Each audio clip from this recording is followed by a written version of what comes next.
Welcome to the Book Asylum. Today we have on our poet laureate, James Lawson Moore. I am so excited to talk to him. His book drops March 6th. Get it, get it, get it, get it.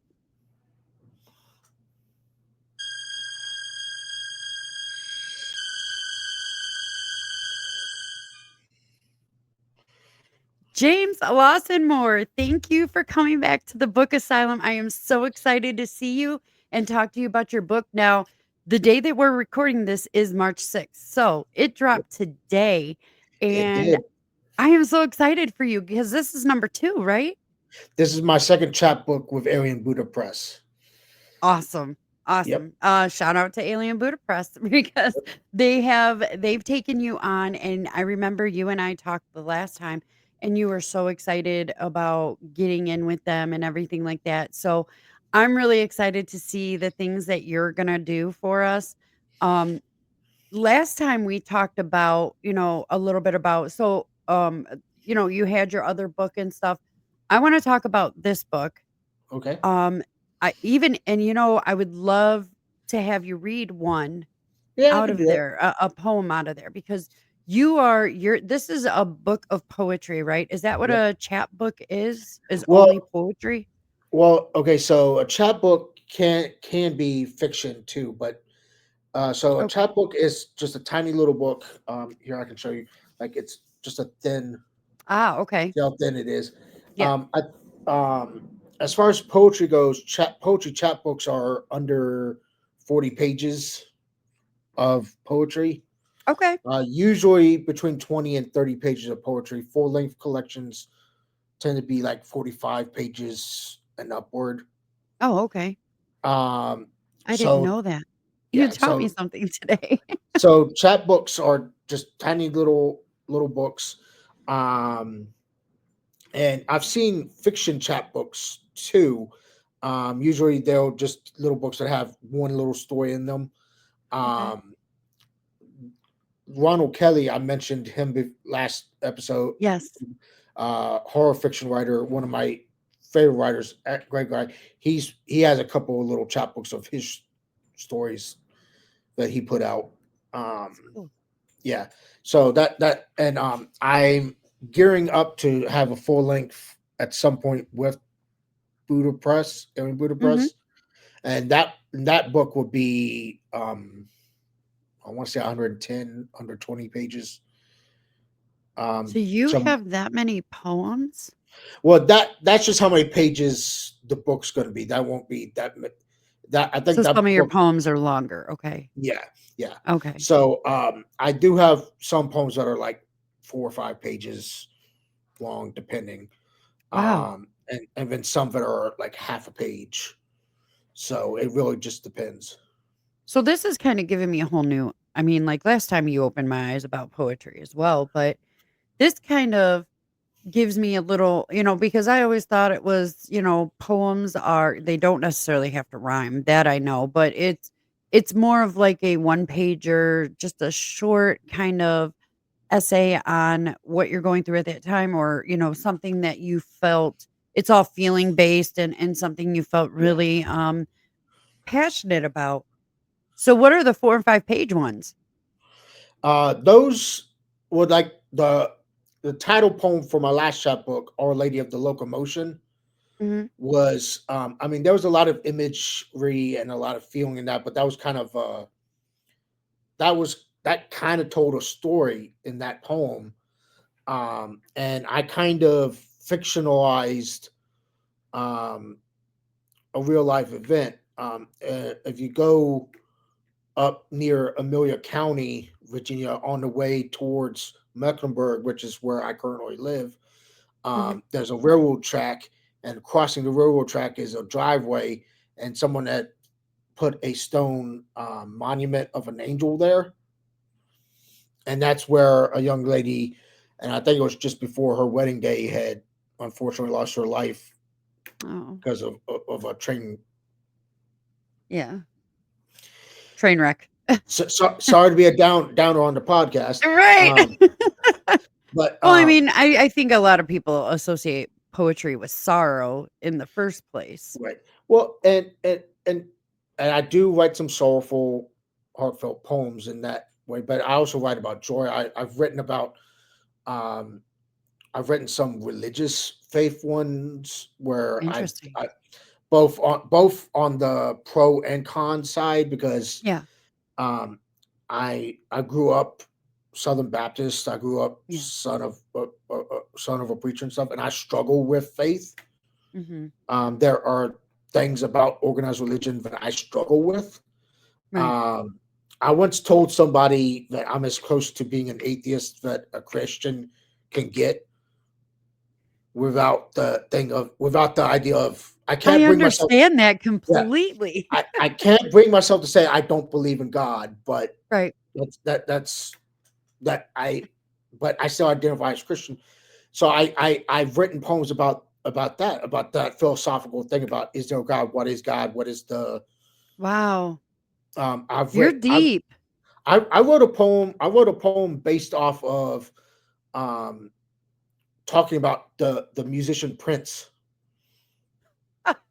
That's great. and that was kind of like my sexy love poem that I wrote to try to Yeah. um, yeah, because I was basically saying I want to knock the boots. Um, Right. I And said and what what better of a person to write about than the sex symbol himself, yes, Prince. or in the '90s, the artist formerly known as whatever Yes, yes. the symbol The meant. symbol. Um, but yeah, I mean, poems can be a little bit of everything. Mhm. Um, I've I after my most recent stay at a psychiatric hospital, I did a small book, and I'm shopping it around now Yeah. about poems dealing with mental illness. Right. Makes Um, sense. yeah, Write what you um, know. yeah, and like I have a selection of poems that were written in the time before going in. Um, Yeah. I have a selection of poems written during my time there, and then a handful of poems written immediately after.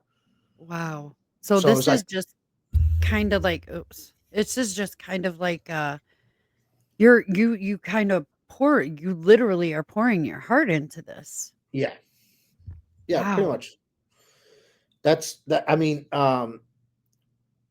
poetry is kind of like and there's editing involved in it. You got to do what you can to make it work right. Right. Right? It's not. I mean, a lot of people think that you're just kind of vomiting on the page. Uh-huh. Yeah, I do. I thought that. Um, I mean, I would say any writing is bleeding and vomiting on the page, Good but point. then It's true. but then you're turning around and you're chiseling out to get something that actually look. You got to make the shit look good, Yeah, um, right? So, absolutely. um, I if my mom and dad see this, I am so sorry. I'm trying to be honest. I'm being honest about how about this, but that's what you got to do. You got to you're bleeding on the page, so to speak, Mhm. Yeah, and you can have humor in it. You can have um, sorrow, pain, stand up comedy, all kinds of stuff in it. It's just with poetry, and specifically with spoken word, free verse kind of poetry. Um, it's not. It's more. You have a little more freedom in the free verse spoken word right, realm than you would say a zombie story because a zombie story right. you kind of um an art Shaun of the Dead. Yeah. It Love that movie. I do too. I love the movie. Um, it had to have the Walking Dead people walking through it, Yes. right? Well, yeah, Um, it's in the title. yeah, it's in the title, but like there's a certain, you can have fun with the structure, but there's a certain Right. structure to a zombie Yeah, you're story that, still kind of in a box, whereas yeah, free verse, I imagine you're not. yeah, it's a little more freer. Okay. But So this current book that's out today, yes, what is it? And what is that? Unsocial? yes, unsocial. Huh, interesting. That's actually So, the title of one of the poems in the. all right, give us the DL on the unsocial chat book. Um, well, this is actually a handful of poems that are actually pulled from a larger book that I hope to release later in the year with Alien Buddha. Uh-huh. Um, and it dealing with my sense of self awareness, trying to figure myself out, my issues with faith, alienation, Mhm. um, uh, trying to find my niche in the world. Yeah, Niche, however whatever. It's however you however you say say it. it. Yes, exactly, however you say it. I sound so smart. You do. I try, um, but um, eh, just my my struggles in interaction with a world and navigating through a world that I I I I don't feel like the world doesn't make much sense to me, and I feel like I don't make much sense to the world sometimes. Mhm. Which I know that sounds like an angsty teenager emo journal. It's like, oh, the world doesn't understand me. Oh, blah blah blah. No, I'm not trying. I'm not. And to a teenager who might hear this, I'm not trying to mock No, we're teenagers not who. mocking at all. No, I'm not. We just understand we've already been through that phase, and we're We not we trying to go back. we've been through that phase, and it's and to lesser and greater degrees. Sometimes that doesn't go away.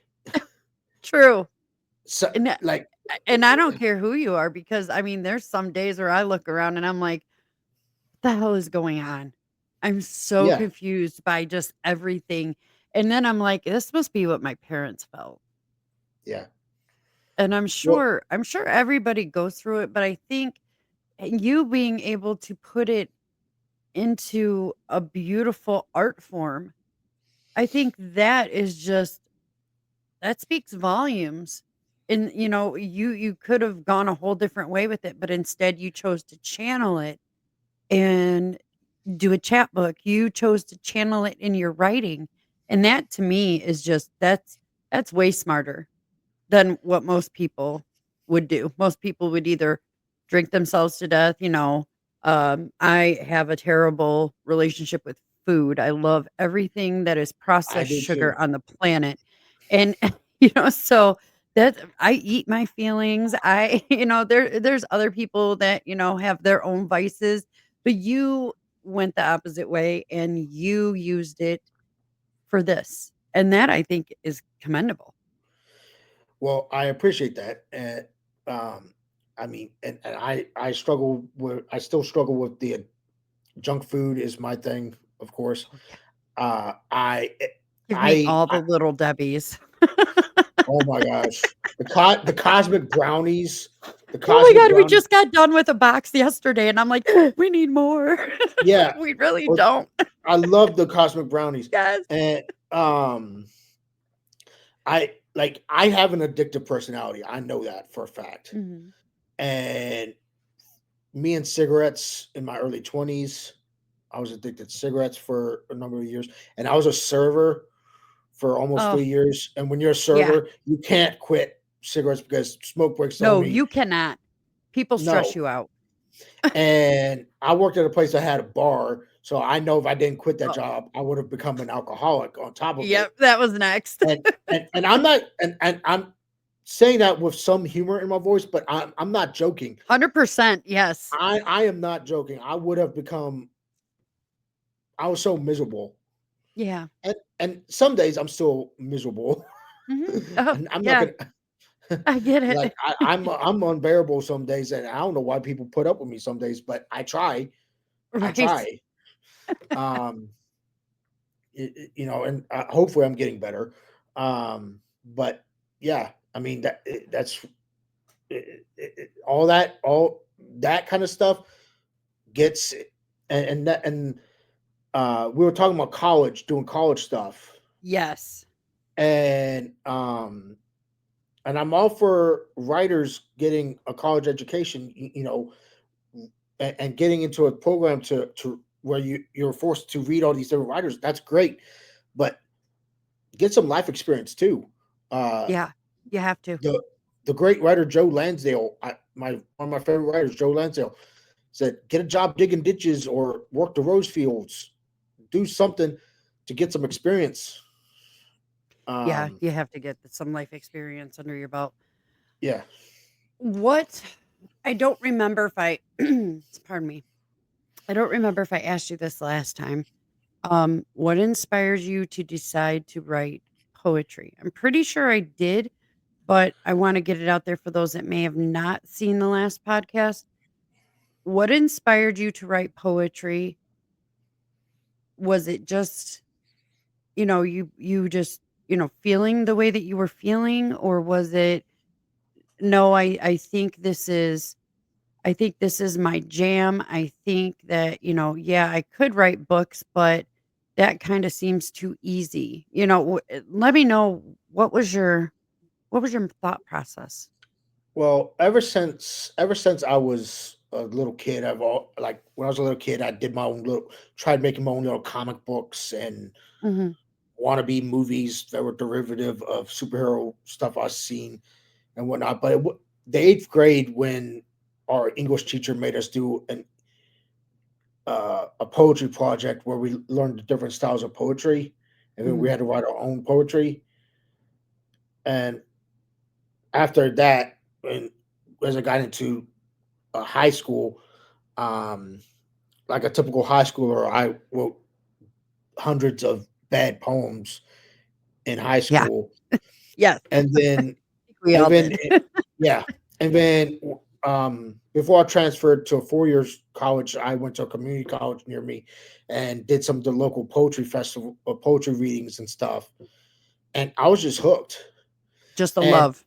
yeah, I enjoy writing essays and the occasional short story and stuff, and I've written a handful of screenplays. I love screenplays because I love movies, Yeah. but but getting it out as a poem works. It Yeah. and I have days where I'm kind of just forcing it, and a lot of writers have this where like you're gonna have days where you feel like you're just forcing it, Yep.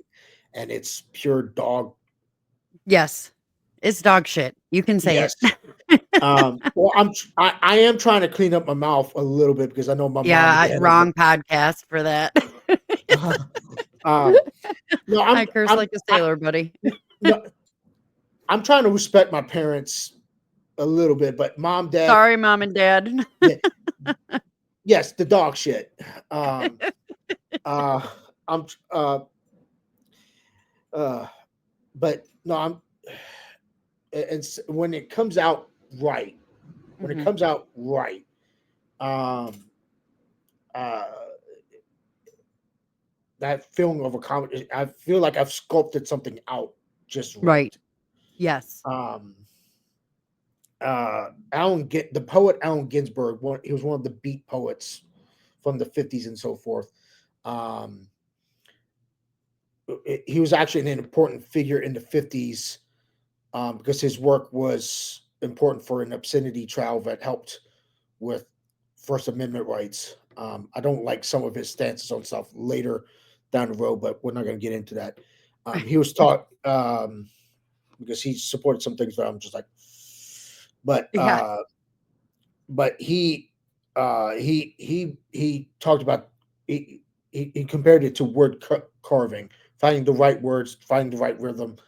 It was word carving. Yeah. That makes sense. It's like word carving, and writing. whether you're writing science fiction, whether you're Philip K. Dick writing The Man in the High Castle, Yeah, I or love you're, him. yeah, very trippy dude, very Yeah. Episcopalian with a side of acid. Yeah. Um, um, or if you're Lawrence Block writing one of the Matthew Scudder novels, um, or Hitchens writing one of his many essays, or if you're Bukowski writing many of his poems while drunk. Um, it's that wood carving kind of, Mhm. dressing it down, so to speak. Um, so I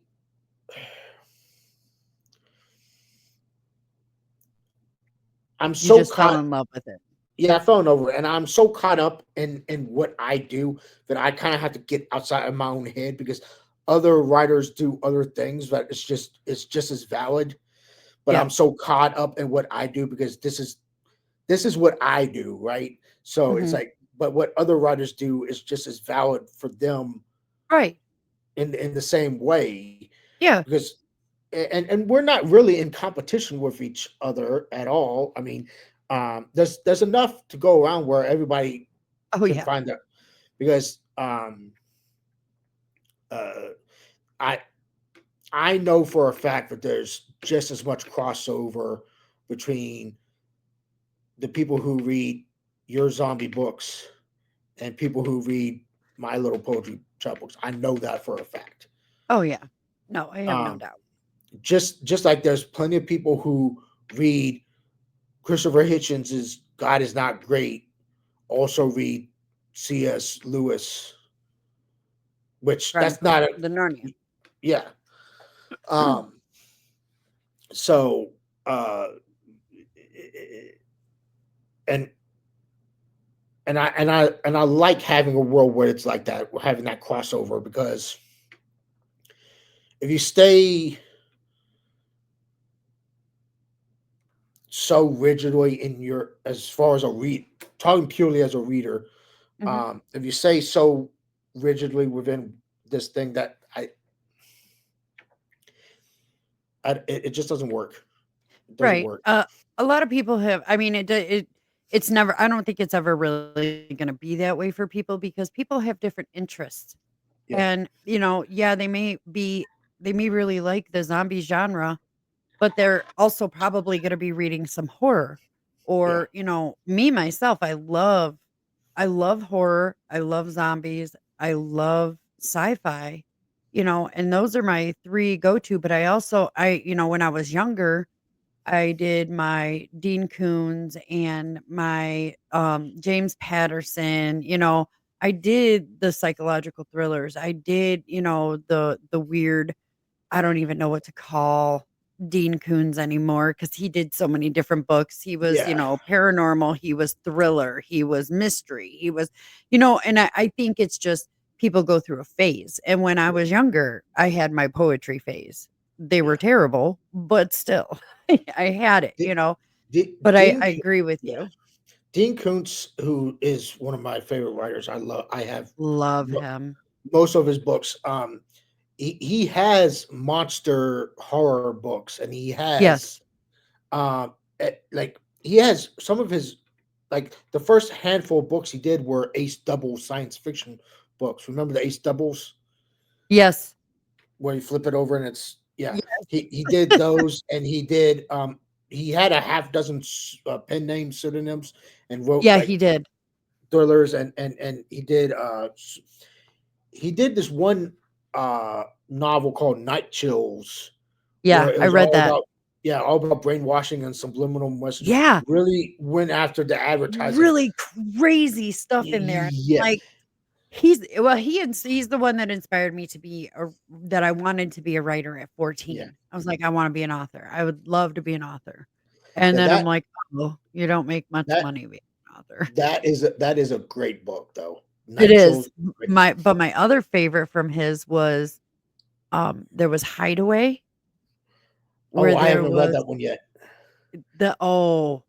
I have it. There's, I don't like haven't read it yet. you need to. There's, Yeah, like, some extra supernatural force that's yeah. involved, and but my other favorite was Twilight Eyes. Oh, yeah, that's a good one. Yes, I actually almost named my oldest daughter Raya out of that book. I love The Servants of Twilight. I haven't read that one. I think it was originally under the Owen. No, it was either Lee Nichols or Owen West. It was under one of those two. Okay. Might have been Lee Nichols. Because like I said, wrote under a ton of pen names early on. A single mother with a young child get accosted by an old woman who is like, "Your son is the Antichrist. He must be destroyed." Oh, And so wow. they have to try to get away from her, and she find out the old woman is clairvoyant and has visions and stuff, and she leads this doomsday cult that thinks that this kid is the Antichrist, and they have to try to destroy him. Holy crap. Yeah, it's the only time I can think of where the religious people are the bad guys in one of Dean Koontz's books. Yeah. Yeah. She hires a Wow. private detective agency, and the main guy, and of course, one of the hallmarks of a Dean Koontz book is the main guy and the main woman fall instantly in love. Yeah. That's That was the one thing that drove me nuts about that. I'm like, "Of course. Here we go again." I mean, yeah, like Dean Koontz is kind of like Bentley Little, where he has a formula, but he's a strong enough writer that it's a good Yes. formula. Yes. Um, It works. I mean, yeah, um, I would say Dean Koontz is probably far more literary than Bentley Little, but I still like him. But yeah, it's pulse pounding thriller, horror, psychological, huh. I'll have and to and look into one of and of course it's got the Koontz dog in it. Yeah, The there's always the dog, his golden retriever. Yeah, the Goldie. Uh-huh. Yeah, But every time. It cracks me up. I have a poem for you Yes, I would for the love is this out of show everybody the book, cover again. for, Unsocial, James Lawson Moore. Pick it up, you can find it on Amazon. yep. Definitely read me something from there. Here is the title poem from the book, and it's called Unsocial. I have a I started with a little I quoted I don't know if you can see that. I quoted Yeah, somebody at the beginning of the poem before I go into the poem, so I'm going to read that. okay. Arthur Schopenhauer, a high degree of intelligence tends to make a man unsocial. For good That's reason. yeah. I don't like that I don't like people. Hell, that's not true. I like people fine, but they don't seem to like me much after enough time has passed. My social battery is always drained, and my social skills are all but non existent. I don't claim to be the smartest man, but I'm smart enough to know the score. How much longer do I have before I'm forced to carry this burden alone forever? Is there any way to talk myself out of this? Wow. That's about my social anxiety. That and I don't think people really understand, first of all, yeah, everybody has some sort of anxiety, but when for people who have social anxiety, just being in a room, just going to the grocery store is is it's traumatic. Yeah. And just to be able to put into words how that how you feel about that, that's powerful. I it's gotta be at least semi-therapeutic as well. It is, but I mean, I mean, it's not gonna change your social anxiety at all, yeah, but it helps you release some of that, "Why am I yeah, like this?" yeah. And I I tried putting it into words because I don't know how it is for you, but I know for me with social anxiety and with struggle with it, I tend to kind of overdo it. in social situations. And so, like, I try to, because I'm an extroverted introvert. Okay. Does Yes, that make I get sense? it. Yep, So, 100%. I kind of, especially if I'm in a bookstore situation or something where people are talking books and stuff, and Mhm. I'm kind of like kind of in your Yeah, face about like, oh, I love books, I love this book, I love blah blah blah, and I can be kind of overwhelming to people and that kind of stuff, yeah. and that's kind of It's off-putting sometimes to some yeah, people. yeah. And uh, and it's also tough being in places where um, if you're in an art community, Mhm. like there are people who love to read and stuff, but aren't in the art. That there's readers and then there's readers. Does that make sense? Yeah, because it's like, a love of the craft of reading or of writing, a love of the literary Y- arts is Yeah. what you're talking about, I think, and I That agree with yes. you, because, like, my husband, he does art, and he's very artsy-fartsy is what we call him. He Yeah. has his rituals, he has his way of doing things, and I think that being in the artist community, more artists, whether it's literary art or whether it's painting, Yeah. whether it's scratch boards, whether it's drawing, they understand it a little bit better than just your Yeah. everyday reader. Give me. I'm so sorry. Give me just 1 second. Yeah, sure. You're fine. Stop calling me. Okay, I'm good. Oh, that's gonna be so good on here. We're all just humans. Stop We all get calling annoyed. me. It was my dad. I Oh, sent him a text saying, "Can I call you later?" And he calls me right again as I sent him the text. Can I call you later? like, Okay, you were "I'm saying busy, dad." your husband is artsy fartsy, and you Yes, pick and on him. he no, but no, no. I mean, yes, but no. We he really he has a lot of social anxiety as well, and I think some of that social anxiety, as horrible as this is gonna sound, I think it actually helps with being artists, Yeah, and, like, I personally do not have any problems in a social setting. I don't get anxiety. I don't even just every day. I don't. When I go to do something new, I feel excited. I don't yeah, feel anxious. But like every time my husband and I, because we do conventions together, because he does scratch boards. So when we do conventions, he's very, oh, oh my God, oh my God, my chest is about to explode. And I'm like, why? This is fucking cool. you know? And I've done, him and I have been together for 10 years. So it's been a very interesting road to learn about some things. So I see how it affects him, but I think the only people that would understand that is somebody within the art community, yeah, because art community, the whole community is just a different animal on its own.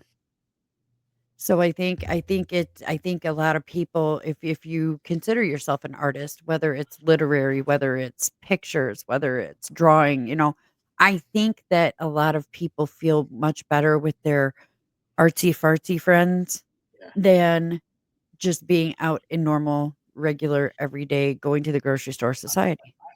I got along probably the best with my fellow like with folks at the spoken word poetry reading group, Uh-huh.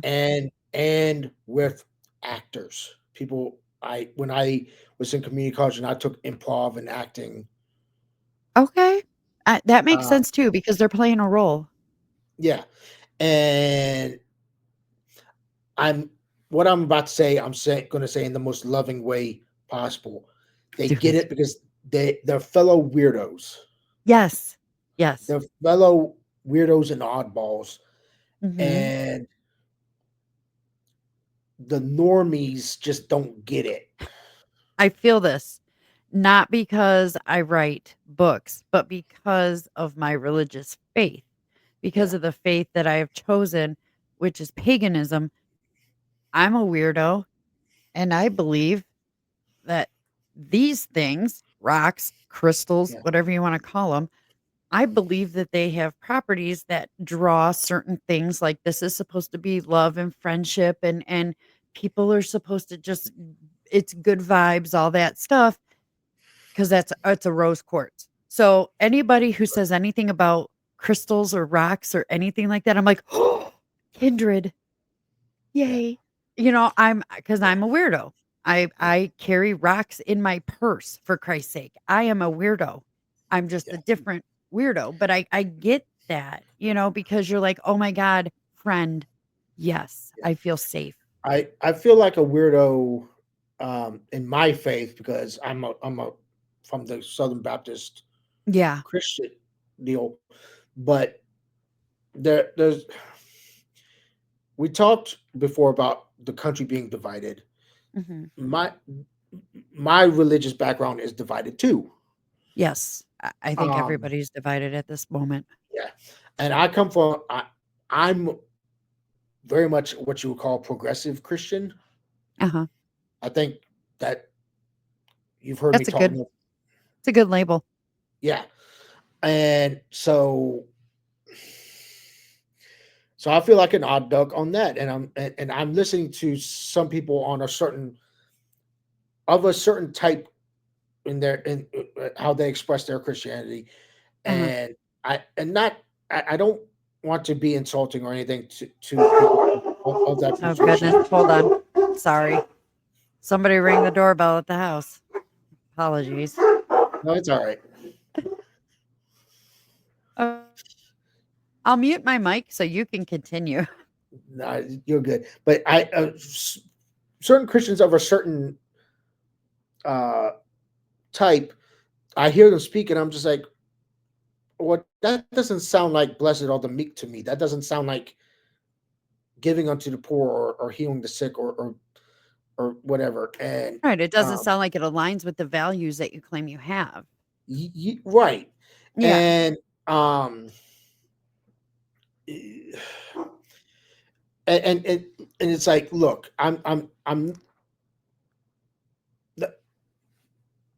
I just think people need to. It makes me feel like an outsider yeah. in some circles, but um, It's rough, and that's rough because, like, you're not accomplishing anything, and it doesn't matter whether it's with religion or whether it's with politics or whether it's, uh, your Dungeons and Dragons game, you know, yeah, on Friday night or whatever. My brother yeah, plays it. I don't know anything about D&D, but I did buy him dice and he loved them. So yeah, I tried to just get to know what he was into, yeah. and I think that's what everybody forgets, My s- my stop being so judgmental. my wife loves anything that's Tolkien, Lord of the Rings, Yeah. anything that's Star Wars. She's a walking encyclopedia, That's hilarious.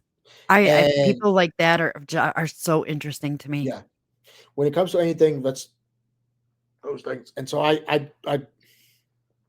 and this is one of those things where I'm so caught up inside my own head and inside my own bubble that Uh-huh. I'm trying to get outside of my own head. I try not to be self-absorbed. Yeah. Well, it's really Um, hard to see past your own nose a lot of the yeah, time, I really yeah, think. And I think that, the fact that you are sharing in your chat books, these are excuse me, hold on. My throat just got instantly dry, I apologize. Because I think you giving of yourself in your chat books, you're kind of opening the door so that people can see, "Hey, this is me. In all my weirdness, this is me," if I may be so bold. Well, I am a weirdo. I'm a weirdo. Like I just ask the skeletons in my closet. Um, Don't we all? But yeah, no, yeah. I try to share that in my work, but I also try to I need to like take off the armor, so to speak, It's and hard. it is hard, and It's very difficult. it's especially when you deal with things like major bouts of depression, Mhm. um, executive dysfunction, not the other dysfunction, executive Not the dysfunction. other ED. Yeah, exactly, exactly. Oh, I'm so sorry. I had to make the joke. No, No, I don't be sorry. That's great. no, but I it's hard when like I have some days where like I love to read and I have days where I want to read, but I just can't get bring myself to read, or I Yeah. can't bring myself to enjoy a movie or anything, Yes. And right? I think people need to I think this is good because I think you're gonna reach somebody in our audience Yeah, who goes through the same thing and they it affects everyone. It affects everyone, some more drastic than others, but it does affect everybody. And we, as authors and poets, are human and we have the same, we go through the same things. And I think a lot of people think that people that write books are just sitting behind a desk, just typing away all day, and that we don't read the reviews. And some people don't, some of us don't read the reviews. Some authors do not. They've learned over years people are not nice.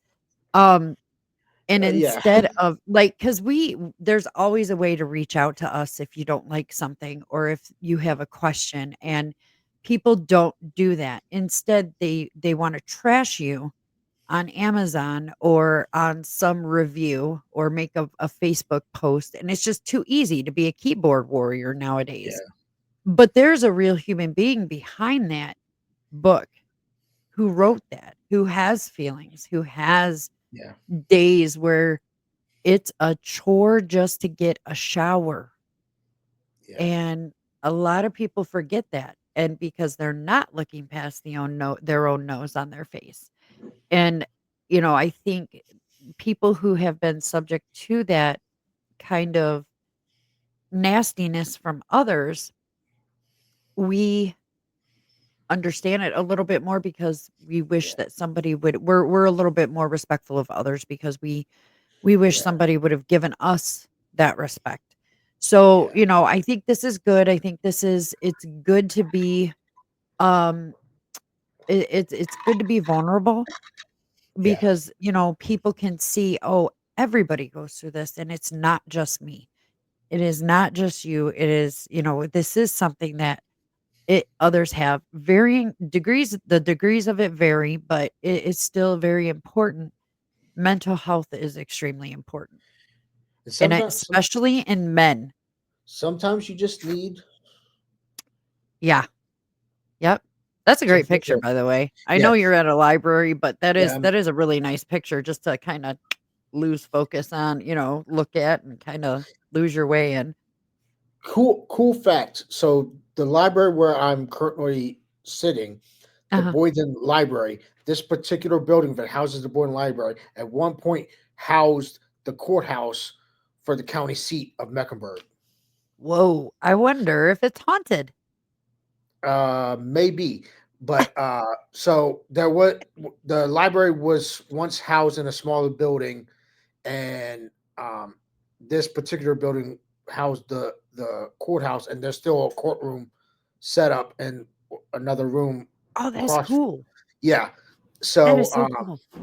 so where I'm so and of course downstairs is the library with the genealogical section on all the book collection and the DVDs and stuff. Right. But so Boyden is actually the county seat for Mecklenburg County, Virginia, and the library has and we I love the library. Don't it's one of my couple of part-time jobs I have. I have also worked substitute teaching, and I would love to write full-time, but I'm not exactly there yet. Me too. Me too. I'm trying to get there, man. I'm trying Yeah. to. I would love to tour and do some more spoken word stuff in places and stuff. It's tough, especially in rural America. That Yeah. and, Yeah, I and no, can't. yeah, That was a question I was gonna ask you was, do you do conventions? Have you ever done a convention or an I author con? I did go to AuthorCon back in 2023 as a guest, not as a writer. So you Um, haven't vended at any of these no, conventions yet. no. I would Um, implore you to do so. I would love to tag team with somebody at an AuthorCon. Like, I don't know how much poetry I would sell at an AuthorCon, but Well, if you, because like, I don't sell just my books. I did right, that once. Um, my very first convention was just my books, and I actually did very well. yeah, In Glendale or, right outside of Phoenix. Um, but then I broadened. I brought in some homemade stuff. Like I started making soaps. I make balms, like chapsticks and stuff like that. I yeah, do all that stuff, and my husband makes scratch boards. So he, after the first convention, was like, "Oh my god, I should make scratch boards." I'm like, "Yes, you should." So he does that full time, and we go to a couple of conventions, and it works for yeah. us. My first convention, I actually made my table money back. And then the second convention, it was his first convention, my second convention. He made, like, on his own, like $1,000. Oh wow, Yes. yeah, So, like, that was definitely our table and our hotel. So we just did a one-dayer in January. We're getting ready in July to do we've got one in Glendale in July. We're going to right, Mad Monster. July, August. August, we're doing Tucson Comic Con. So gotcha. that'll be exciting. And then August, September, we're doing LA Horror Con.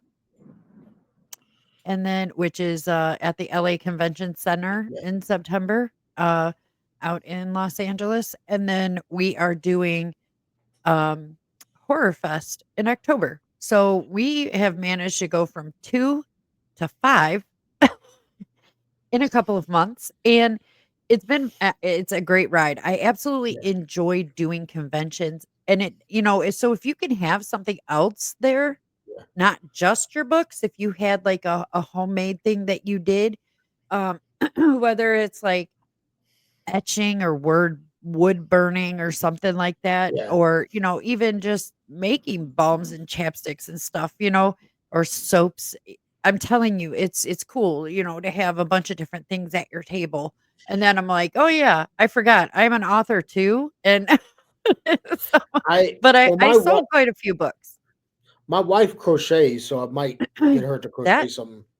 Yes, and I'll tell you right now, I was a little apprehensive to do stuff with my husband, but it actually has been really cool. I We get away together, and him and I have always had fun. It's not that I love. I could actually. I think we're one of the few couples that could be around each other 24/7. Um, it took a while to get there, but we're that couple. Yeah, We're that couple where we're like, yeah, we're a business together. We love it. yeah. So, We're but we we're have we oh, have a go great ahead. time.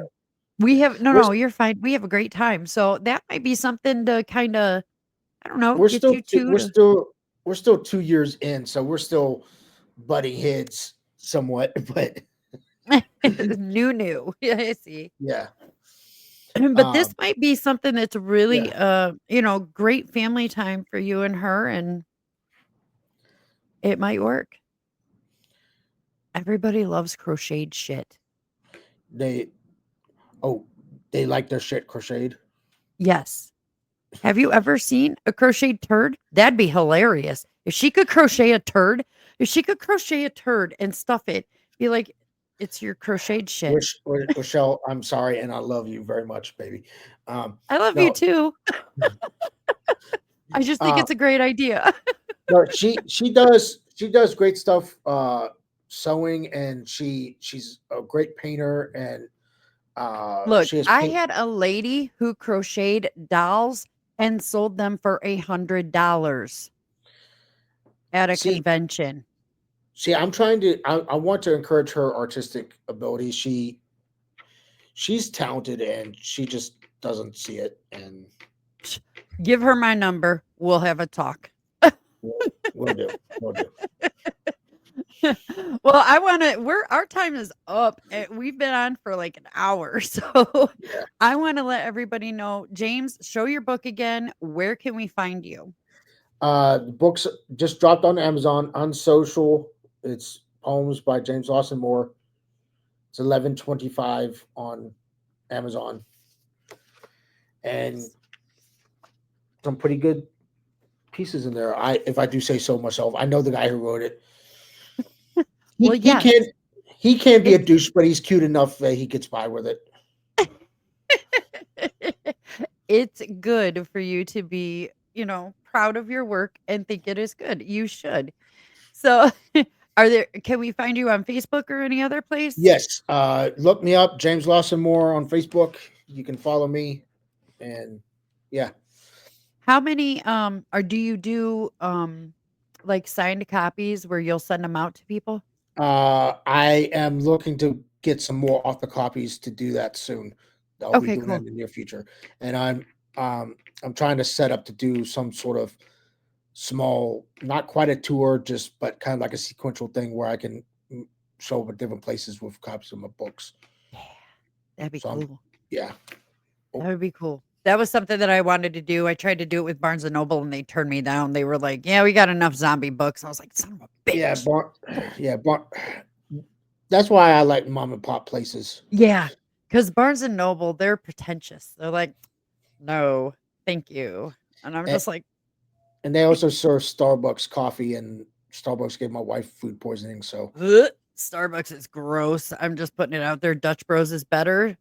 Can't wait for Dutch Bros to get more East Coast because I'm telling you, their drinks are phenomenal what? and they're awesome. Welcome to Star Schmucks. Love it. Well, thank you, James, for coming on, and thank Thank you. everybody for watching today. We really appreciate it. We will see you next time on the Book Asylum. Until then, have a great day.